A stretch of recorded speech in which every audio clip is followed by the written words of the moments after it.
শতভাগ প্রশ্নবিদ্ধ হয়। আমি আপনার সাথে একমত যে এইরকম যদি কোনো বিষয় হয় তাহলে তো অবশ্যই আমাদের ট্রাইব্যুনাল নিয়ে প্রশ্ন উঠে, আমাদের ইমেজ সংকট হয় এবং এগুলি এটা তো সঙ্গত কারণেই যে এরকম প্রশ্ন উঠবে কেন।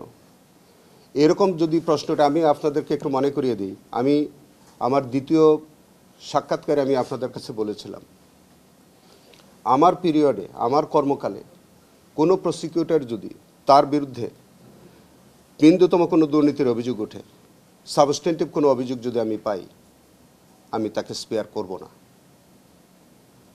এবং এটা আমি এই মেসেজটুকু আমরা প্রথমবার যখন আমরা আমাদের প্রসিকিউশন টিমের সাথে যখন আমরা বৈঠক করেছিলাম, প্রত্যেক প্রসিকিউটরকে আমি একই কথা বলেছি যে আমার সাথে যদি আপনারা কাজ করতে হয় নির্লিপ্তভাবে সকল লোভ লালসের ঊর্ধ্বে উঠে এখানে বসে কাজ করতে হবে, আর না হয় আপনারা যদি কেউ এখানে কাজ করতে আপনাদের সেইভাবে না পারেন আপনারা চলে যেতে হবে।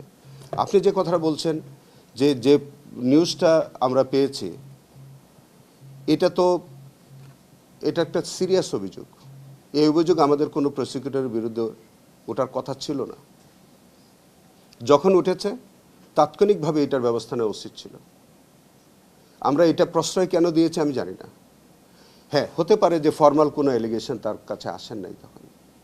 এটা জানেন আপনারা যে মানে মিডিয়াতে নানান অভিযোগ থাকলেও যতক্ষণ পর্যন্ত আনুষ্ঠানিকভাবে কোনো অভিযোগ আমাদের কাছে না আসবে আমাদের পক্ষেও তো এটাকে প্রসিড করার একটু আইনগত বাধ্যবাধকতা থাকে। তো এটা নিয়ে আজকের যে নিউজটা আপনি যেটা আছে এটা আমি খুব ক্লিয়ারলি বলি, এত রাগ ডাকের কিছু নাই। যদি কোনো ফর্মাল এলিগেশন আমার কাছে আসে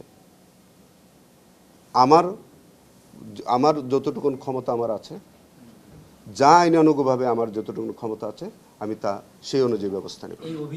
এই বিষয়ে এক কথাই হচ্ছে যে নিউজটা আসছে, যে অডিও ক্লিপের কথাটা আসছে, এটা আমরা যাচাই বাছাই করতে আমাদের কোনো কৃপণতা করব না।